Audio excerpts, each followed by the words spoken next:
Saya pernah sampaikan kan, di kesuksesan itu identik dengan gaya hidup. Rumus gaya di fisika itu kan selalu F1 banding lurus dengan F2. Apa yang didapat itu yang keluar. Tapi orang tidak boleh lupa bahwa F itu selalu berbanding lurus dengan P. Gaya berbanding lurus dengan tekanan, hukum Pascalnya. Semakin banyak gaya, semakin tertekan hidupnya. Kita mendapatkan kebahagiaan dalam aktivitas apapun sekalipun sederhana. Tapi ketika kebahagiaan itu tidak diiringi dengan ridha Allah, rasanya itu akan selalu sementara. Kita butuh momen-momen baru untuk mendatangkan kebahagiaan itu. Tapi titik poin ketika Allah ridha dengan apa yang kita kerjakan, apa yang kita lakukan, maka Allah akan tanamkan satu cawan yang luas kandungannya, yang bisa menerima setiap keadaan dengan hal yang paling menyenangkan. Apapun yang kita lihat selalu nyaman. Yang kita dapati, kita ridha dengan apa yang Allah berikan. Keadaan itulah yang oleh Nabi itu diungkapkan dengan komen yang sangat simpel tapi dalam isinya. Kata Nabi, ajaban di amril mu'min. Orang beriman itu kalau benar imannya, maka kehidupan itu mengagumkan. Bila dia mendapatkan kesuksesan, dia iringi dengan kesyukuran. Sehingga sifatnya tetap proporsional. Dia sukses, tapi ada keseimbangan dengan syukur. Sehingga tidak berlebihan menyalurkan kesuksesannya itu. Dan dengan sifat berlebihan itu hanya memberikan beban pada dirinya. Saya pernah sampaikan kan, di kesuksesan itu identik dengan gaya hidup. Rumus gaya di fisika itu kan selalu F1 banding lurus dengan F2. Apa yang didapat itu yang keluar. Tapi orang tidak boleh lupa bahwa F itu selalu berbanding lurus dengan P. Gaya berbanding lurus dengan tekanan, hukum Pascalnya. Semakin banyak gaya, semakin tertekan hidupnya. Itu bandingan nilai kehidupannya. Nah, jadi gaya itu diperkenankan. Karena itu bagian dari energi. W sama dengan F dikalikan S. Hukum energi kan begitu. Jadi hidup nggak mungkin kalau nggak ada energi. Tapi energi yang terbaik itu akan dihasilkan, membawa kesuksesan kebahagiaan ketika ridha Allah tertanam. Saat dia sukses, dia bersyukur sehingga proporsional. Saat dia merasakan duka pun, dia nyaman karena punya sabar. Nah, sabar itu mahal. Di Jepang ada banjir, itu bisa minta maafnya luar biasa, tak tahan dia bunuh diri. Di kita banjir bisa berenang. Itu gambaran. Cuma kalau nggak seimbang repot juga. Nah, membangun keseimbangan itu butuh konektivitas yang kuat dengan Allah. Konektivitas itulah yang dalam bahasa agama disebut dengan sholat namanya. Ya, di pertemuan lalu kita sudah mencakup beberapa bagian dari sholat itu.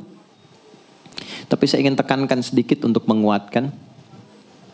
Sholat berasal dari kata wasala atau silatun.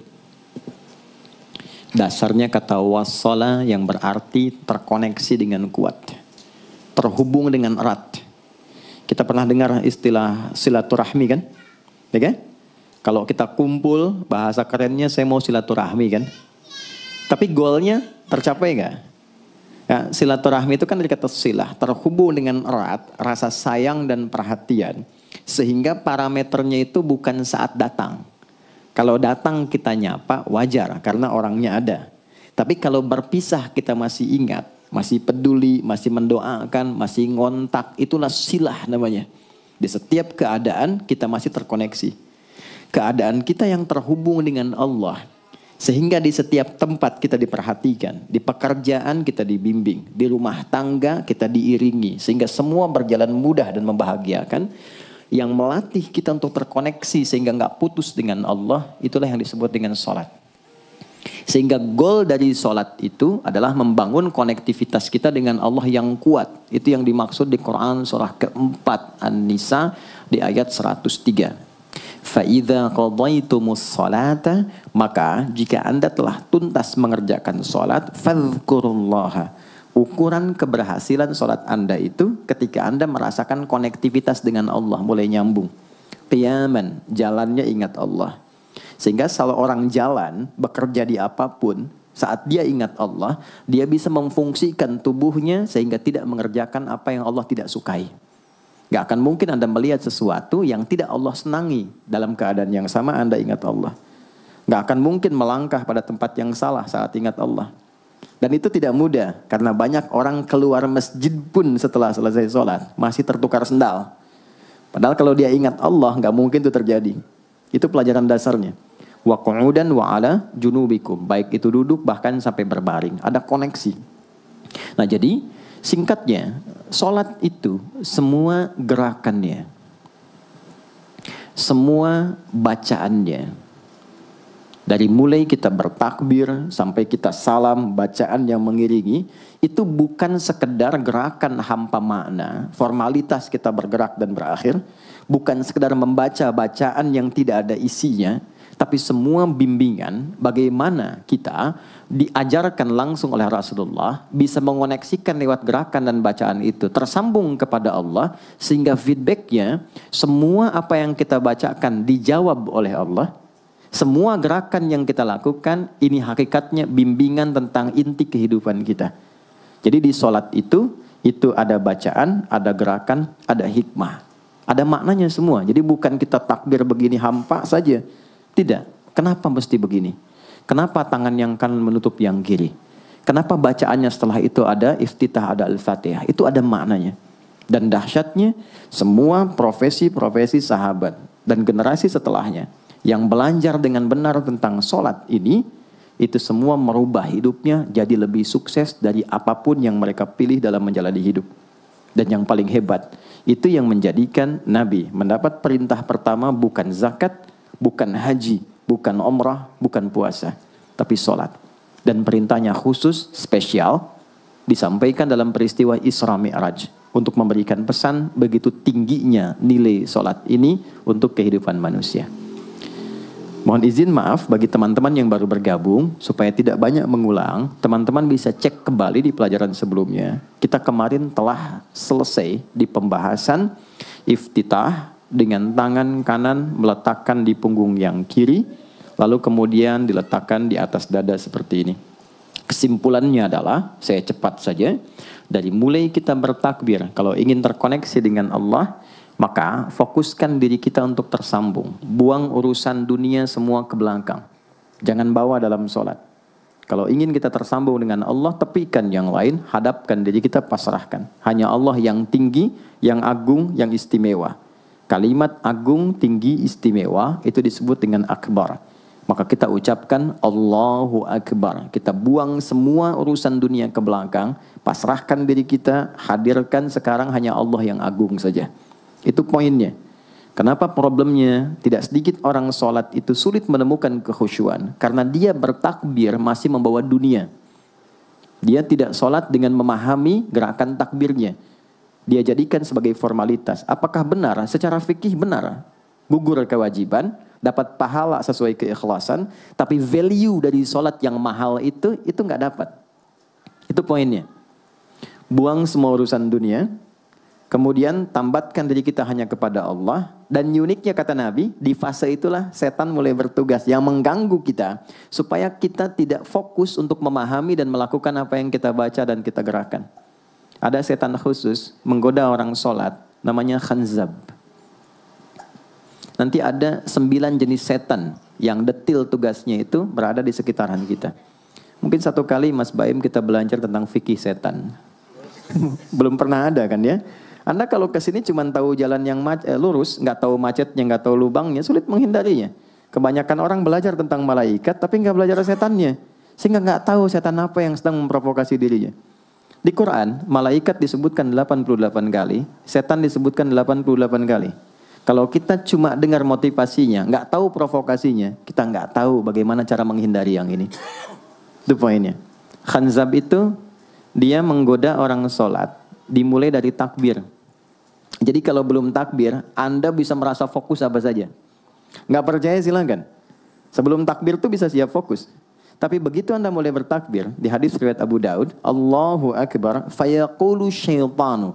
Maka di sini setan mulai tugasnya untuk mengganggu orang supaya nggak dapat nilai-nilai tadi. Maka dia berkata, udhkur kadza. Kamu ingat ini ya, kamu ingat itu ya. Betapa Anda memulai dengan membuang semua urusan dunia. Tapi kalau sudah takbir, itu setan yang install. Masuk sendiri dia. Makanya kalau nggak percaya silakan nanti zuhur tuh ya. Begitu Anda takbir, itu masuk semua. ingat ini, ingat itu, mobil parkir di mana. Sampai ceramah saya sekarang pun itu akan masuk. Ingat ya, ada setan yang goda. Nah itu setan itu. Itu setan sendiri. Membuat kita itu begitu lupa. Sampai lihat ujung hadisnya. Hatta la yash'ural musalli kam raka'atan yusalli. Sampai nanti akan ditemukan orang sholat. Dia tidak sadar berapa rakaat sedang menunaikan sholatnya. Nah itu kalau Nabi sampaikan pasti terjadi. Poin untuk kita bisa mengatasi itu, poinnya apa? Quran surah ke-29 dulu. Ayat 45. Quran surah 29, Al-Ankabut, ayat 45. Di Islam tuh uniknya begini, istimewanya. Enggak ada satupun ibadah yang hasil kreasi manusia. Semua terukur. Ini dalilnya, alasannya, landasan kita ibadah itu dari Tuhannya ini. Penjelasan contohnya ini dari Nabi. Pakemnya begini, kodifikasi ilmunya seperti ini. Sehingga terjaga sampai kapanpun. Dan tidak ada satupun yang kita kerjakan dalam ibadah kecuali semua punya landasan yang kuat. Dan hebatnya diterangkan. Ini caranya, ini bacaannya, ini maksudnya seperti ini hikmahnya. Kenapa Anda begini? Kenapa begitu? Hasilnya apa? Ketika seseorang sedang memulai sholatnya, dari awal dia pengen fokus. Tapi ketika dia mulai bertakbir, muncul godaan. Maka sebelum sholat ditunaikan, Allah sudah ingatkan. Utlu ma uhya ilaika minal kitab. Utlu itu dari kata tilawah. Artinya baca, pahami, amalkan apa yang telah dipahami itu. Jadi sejatinya sebelum sholat, kata Allah kalau ingin menikmati sholatnya, ingin tahu value dari sholat dan dihasilkan seperti orang dulu meraihnya, maka jangan kita terfokus untuk formalitas saja. Yang penting benar bacaan, takbir sampai salam terjaga. Betul, sekali lagi, itu menggugurkan kewajiban. Formulasinya selesai, secara fikih tuntas. Tapi hikmah sholat yang tadi itu kita nggak dapat. Maka yang terjadi apa? Baca dulu. Tilawah, utlu, baca. Pelajari dulu. Sebelum sholat. Kemudian pahami. Kenapa takbirnya begini? Kita kemarin sudah belajar. Kenapa tangan kanan menutup yang kiri? Apa maksudnya sampai kita diperintahkan sholat? Bagaimana kemudian saat kita baca Al-Fatihah? Kenapa yang dibaca itu? Apa yang jadi bimbingan dari Al-Fatihah untuk kehidupan kita? Kalau sholatnya seperti itu akan merubah hidup kita. Itu langsung Allah sampaikan demikian. Lalu kerjakan, wa aqimis shalah, tunaikan sholat seperti aku tadi isyaratkan, kata Allah. Inna sholata tanha 'anil fahsya wal munkar. Maka jika engkau menunaikannya seperti itu, sholat akan merubah hidupmu. Itu kata Allah tuh. Minimal mendorong kita berbuat jadi lebih baik. Jadi bukan sekedar menjadikan kita pribadi baik, tapi semua yang kita kerjakan menjadi lebih baik. Itu sholat. Itu yang bisa merubah seorang Jundub bin Junadah yang dikenal dengan Abu Dzar Al-Ghifari. Ini teman-teman, kenapa Ghifar itu viral? Ghifar itu adalah desa pembegal. Jadi semua sekampung begal semua. Sekampung. Pimpinannya namanya Jundub bin Junadah. Jundub bin Junadah. Singkatnya masuk Islam. Saat masuk Islam, secara singkat saja, Nabi arahkan, diajarin sholat. Betapa sholat merubah hidup beliau, jadi lebih baik. Kembali ke kampungnya, mengajarkan, singkatnya apa? Madinah heboh dengan kedatangan tapak kaki, yang ternyata itu orang-orang Ghifar. Sekampung kurang lebih masuk Islam, dan berubah jadi orang baik semua. Merubah hidup mereka. Jundub orang sukses, setelah itu jadi ustadz. Ini mungkin yang menginspirasi judul preman jadi ustadz. Ini tadinya pembegal. Pembegal semua.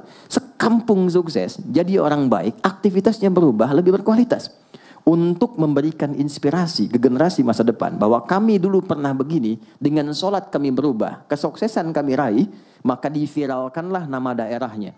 Tambahkan al di depannya, ujungnya tutup dengan i. Maka dilekatkan nama bekennya, kunyah namanya Abu Dzar. Abu Dzar Al-Ghifari. Al-Ghifari itu untuk memberikan kesan begini. Saya ini dari Ghifar. Itu kampung jelek, desa tempat pembegal, tapi Islam merubah. Saya menjadi lebih baik. Sholat mengarahkan saya punya kualitas hidup yang lebih baik. Itu poinnya. Sejak peristiwa itu, orang-orang Islam dari manapun yang bukan Arab, itu selalu melekatkan nama daerahnya untuk mengenalkan. Islam pun sudah sampai ke tempat saya. Buktinya saya menjadi baik. Ada namanya Muhammad punya bapak namanya Ismail, punya kakek namanya Ibrahim, kakek buyutnya Al-Mughirah, eyang buyutnya Al-Bardizbah, tinggal di kecamatan Ju'fah, kabupatennya Bukhara, provinsinya Khorasan, negaranya Uzbekistan sekarang. Maka karena dari Bukhara, dia kenalkan diri, datang ke daerah Arab, saya dari Bukhara. Rumus yang sama, tambahkan al di depannya, ujungnya i. Maka dia katakan, ana al-Bukhari. Itulah Imam al-Bukhari. Bukan orang Arab. Kita punya guru besar Syekh Nawawi dari Banten. Ana Nawawi al-Bantani. Ana Ahmad Yasin al-Padangi. Tapi kesan kota itu untuk menunjukkan Islam telah sampai ke tempat saya dan merubah saya menjadi lebih baik. Kang Baim datang ke Mekah umrah, katakan saya Baim Bong al tanah kusiri. Maka kesan yang dibangun itu telah sampai ke tempat saya, merubah saya lebih baik. Saya Arman al Pondok Indahi misalnya kan, tidak masalah. Itu sah. Dan orang mengenal, oh rupanya Islam telah ke setiap wilayah. Tapi value-nya sampai enggak. Jangan cuma kita katakan saya dari fulan, saya dari tempat A. Poinnya adalah, apa yang merubah engkau dari Islam, menjadikan engkau lebih baik. Jadi kalau ada orang Islam mengaku Muslim, lisannya tidak lebih baik. Maaf sekali, telinganya mendengar tidak yang baik, perilakunya kurang baik, maka dipertanyakan klaim keislamannya. Sudah sejauh mana saya mendapatkan keberkahan dari Islam itu? Itu yang menjadikan kenapa sholat paling pokok dipaksa kita wajib, bukan karena sujud rukuknya. Anda tidak sujud pun tidak akan menurunkan status Allah sebagai Tuhan, tetap Tuhan. Tapi ternyata ada value besar yang dengan kasih Allah diminta kita sholat supaya kita minimal jadi orang baik dan sukses dalam